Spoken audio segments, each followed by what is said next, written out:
Hola, bienvenido a la clase de hoy.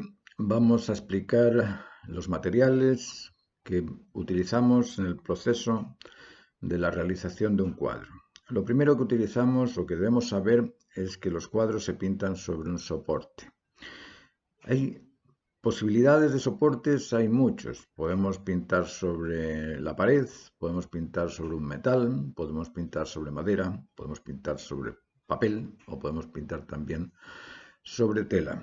Los productos utilizados tradicionalmente en principio fueron los frescos y después las maderas porque se pintaban retablos y esos retablos habría que prepararlos, pero tenían que utilizarse maderas que fuesen eh, permanentes, es decir, maderas más bien duras. En Alemania, por ejemplo, estaba el tilo, estaba el haya, estaba el pino noruega, que son maderas nobles que los alemanes trataban muy bien porque buscaban el centro de la madera. Vosotros sabéis que la madera tiene tendencia a curvarse, con el tiempo se doblan. Entonces buscaban el centro del tronco, que es aquel que tiene una propiedad de no curvarse o que tiene menos propiedad de curvarse. Entonces unían varias tablas del centro del tronco para poder hacer sus retablos.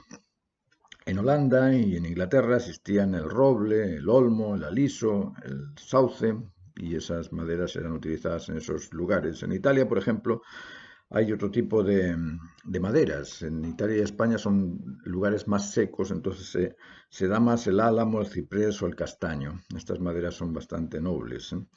La madera contiene esa propiedad de poder mantener la pintura encima y si está bien preparada con algún colágeno como la cola de caseinato o con la cola de conejo, se protege y no tiende a curvarse. Pero tenemos que pensar que la madera se compone de tres elementos. La celulosa por un lado, el hidrato de carbono por otro y la lignina. La lignina es el tejido propio de la madera, pero la celulosa es una especie de algodón que absorbe la humedad, rechaza la humedad y en ese absorber y rechazar la celulosa puede cambiar la dirección de la madera. Lo mismo pasa con el hidrato de carbono. El hidrato de carbono es como un azúcar y ese azúcar pues lógicamente también se disuelve. Entonces, eh, en principio se utilizaban estas maderas como bases para hacer los retablos y existían maderas duras y maderas blandas. La dura son en general todos estos que hemos dicho, el ciprés, el haya, el olmo, el fresno, el nogal, el ébano, el cerezo, el roble, el arce, todos estos tipos de maderas son maderas duras y las maderas blandas son el álamo, el pino, que son los que generalmente nosotros vemos en el mercado. También hay maderas blandas como el abedul, el alerce, el cedro. Todas estas maderas son bastante blandas y no son muy buenas como para utilizarlas de soporte. Después se empezó a utilizar el lienzo porque, claro, trasladar una madera no era fácil, sobre todo si pretendías pintar un cuadro más grande. Entonces, para poder trasladar las pinturas empezaron a utilizarse otros medios. Y finalmente se terminó usando la tela que hoy en día utilizamos. Pero antes de la tela actual que nosotros compramos en el mercado, hubo un montón de ensayos. Durero, por ejemplo, y Bruegel pintaban con una tela que era muy algodonosa. Era un tejido de algodón bastante difícil de trabajar porque el algodón siempre se expande y se encoge. Después hubo el intento de trabajar con yute. El yute es este producto con el que se hace la arpillera. Yute es un producto muy vasto y claro, para texturas y todo eso funcionaba muy bien, pero no era muy útil. Después se hizo una mezcla entre algodón y yute que se llamaba viscosilla. Esa viscosilla, vale, funcionaba un poquito mejor, una especie de lona o algo así. Y detrás de eso se utilizaron también, bueno, hubo el intento de pintar sobre derivados del cáñamo, y el cáñamo es un producto muy duro y muy poco absorbente, es decir, es un producto que para pintar con temple al huevo, por ejemplo, que es un producto acuoso, resbalaba, se iba, se escapaba. Entonces el cáñamo tampoco fue un producto bueno para utilizar. Y actualmente se utilizan algunos tejidos sintéticos como el dralón, por ejemplo. Y finalmente se empezó a utilizar como producto base para la pintura al óleo el lino belga, el lino argentino, que son de muy buena calidad, y estos linos son los que encontramos hoy en día en el mercado y podemos pintar con toda la seguridad de que lo que vamos a poner ahí va a permanecer durante un tiempo. Entonces, eso es un poco el proceso de desarrollo de buscar una superficie sobre la cual depositar nuestras imágenes o nuestros cuadros.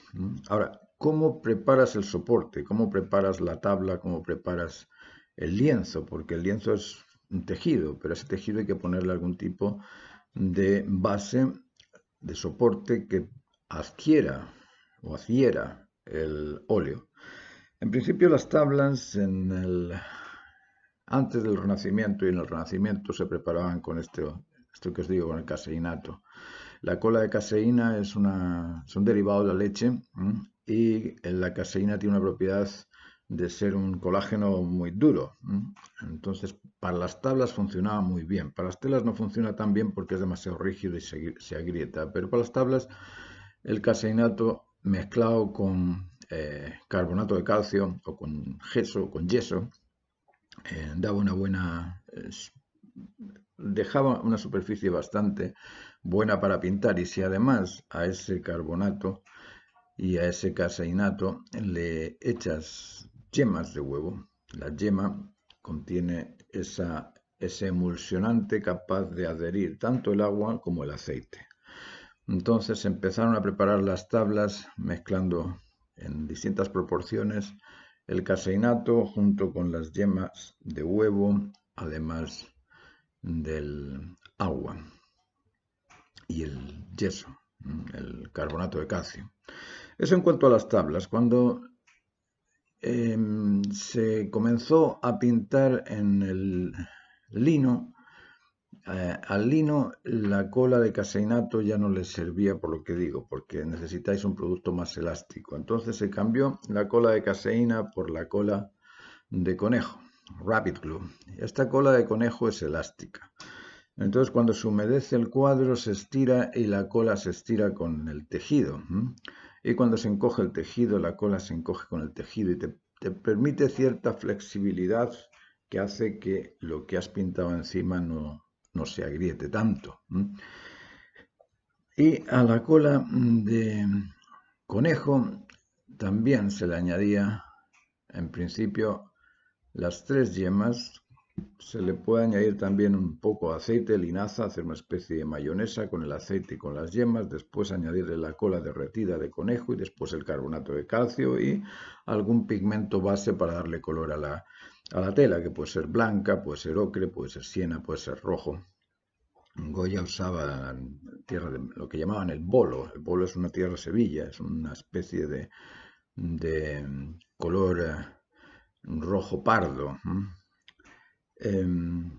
Bueno, y con eso preparaban la superficie para poder pintar después al óleo. ¿Cómo se produce el óleo? Ya sabemos que necesitamos una superficie preparada y la cola de conejo con las yemas, con el aceite de linaza, con el carbonato y con el pigmento se puede hacer un yeso bastante bueno para preparar las bases. ¿Qué tantas proporciones, qué tanta cantidad de cada cosa? Eso tenéis que matricularos en el curso, venir a las clases y yo os explico en detalle cada una de esas proporciones. Pero esto es público y lo único que puedo es informaros de aquellos elementos que se utilizan, pero no os puedo dar la receta.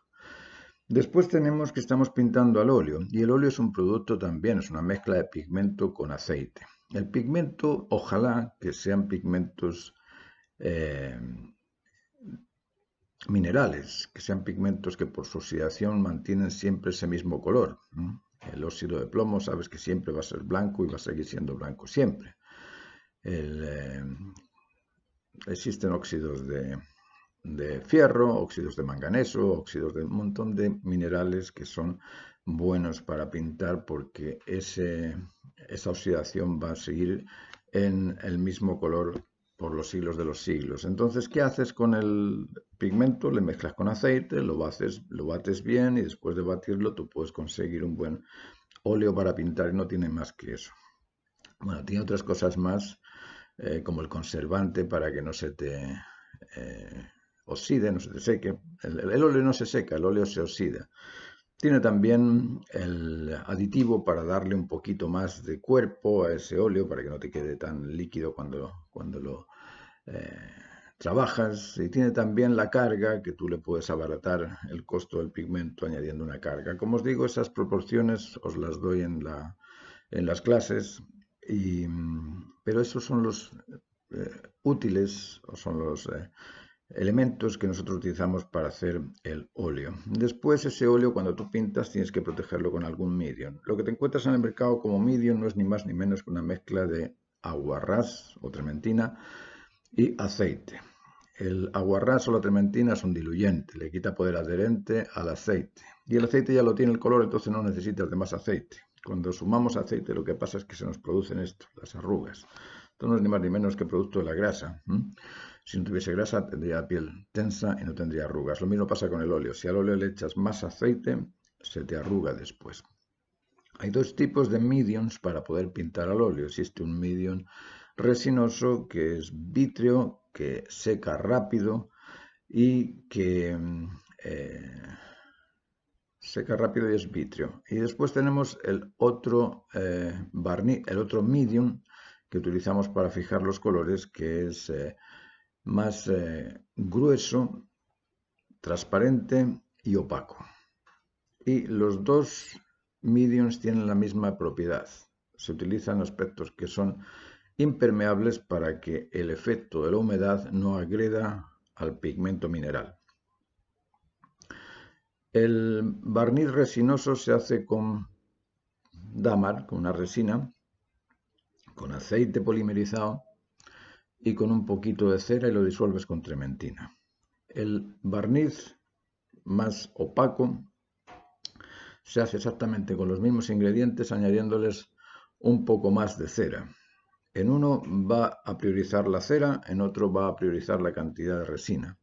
En el que prioriza la cantidad de resina, ese medium va a ser vítreo, como os digo, va a ser transparente y va a secar muy rápido. Y el de la cera va a ser más denso, va a ser más opaco y seca mucho más lento. Entonces, si estás pintando un retrato y necesitas cambiar los colores, puedes usar el medium a la cera y con eso puedes ir cambiando los colores porque tardan en secarse. Esos dos son los mediums que nosotros utilizamos para proteger el color.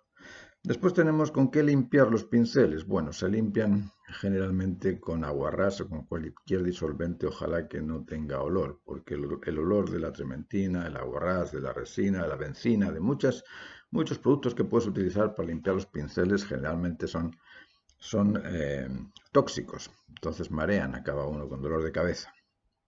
Pero la trementina sin olor pues pasa tranquilamente y no te afecta tanto. En la pintura utilizamos también los pinceles, por ejemplo. Existen pinceles con pelos naturales, con pelos de cerda, de marta, de ardilla incluso, para hacer los liners, aquellas líneas finas que necesitas en un momento dado de utilizar. Eso se hacen más bien con pelos de ardilla. Y existen también pelos sintéticos. ¿Cómo lavar los pinceles? Con agua fría. Agua fría y jabón. ¿Por qué no con agua caliente? Que el agua caliente quita antes la grasa. Porque el agua caliente generalmente, estos pinceles, que generalmente son pinceles no de pelo natural, sino que son pinceles de pelo artificial, a esos pinceles sintéticos el agua caliente los dobla y te queda el pelo afro, entonces cuesta ponerlos todos en su sitio para poder volver a pintar bien con ellos. Después de eso tenemos los barnices y las veladuras. ¿Cómo se hace una veladura? ¿Cómo se hace un barniz? Son los mismos productos, el barniz y la veladura es prácticamente lo mismo. El barniz es una resina dámar, mezclada con algún otro tipo de trementina, con algún tipo de aceite de linaza polimerizado, por ejemplo, y le pones un poquito de cera y le dejas una masa viscosa. Esa masa como mantecosa es la veladura. Te sirve para velar con esa masa mantecosa, mezclas el pigmento, le vas dando por encima y el pigmento te queda transparente y te quedan transparencias como las que hacía Tiziano. Ahora, el barniz es lo mismo pero sin la cera.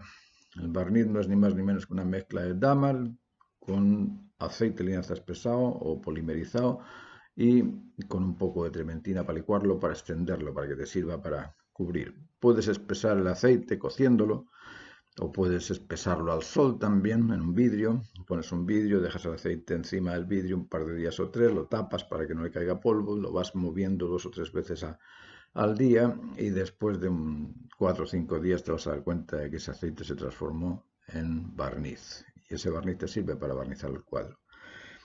El último recurso que necesitas para el cuadro, ya lo has barnizado, lo has terminado, es enmarcarlo. Y para enmarcarlo, ojalá puedas utilizar algún tipo de madera bonita, madera que tenga color, en algunos casos no sé, el castaño, el ciprés, el haya, el roble con un poquito de cera, lo enceras, le haces un listón al cuadro y te queda precioso para presentarlo. Después cada uno que le ponga el marco que le acomode a la decoración de su lugar, de donde lo van a colgar. Y por último, después de que ya lo tienes enmarcado o en el momento de enmarcarlos, es bueno que detrás del cuadro o bien le pongas un papel craft pegado de lado a lado o bien le pongas una tabla de cholguán para cubrirlo por detrás, porque el cuadro es de alguna forma es sensible a la humedad y en esa sensibilidad a la humedad la tela se expande y se encoge. Entonces, para evitar eso y para evitar también que los insectos típicos, arañitas y grillos y cositas así que se te meten detrás del cuadro y que empiezan a hacer sus nidos ahí y empiezan a correrte la tela. Entonces, para evitar eso, le puedes poner o bien encerar la parte de atrás o bien con una lejía echarle por detrás, que también te protege, y la lejía es muy fácil, la misma ceniza que sacáis del fuego de la estufa, la podéis dejar con agua un tiempo y lo vais dando vueltas y eso poco a poco por sí solo se transforma en lejía que puedes utilizar en proteger tu tela por detrás. Y si no, como os digo, un buen cartón, un cholguán, una tablita, lo tapáis por detrás y listo el cuadro para venderlo. Así es que supongo que con esto os ha quedado claro más o menos el proceso de los elementos utilizados en pintar al óleo. Cualquier duda lo comentamos en la clase. Muchas gracias.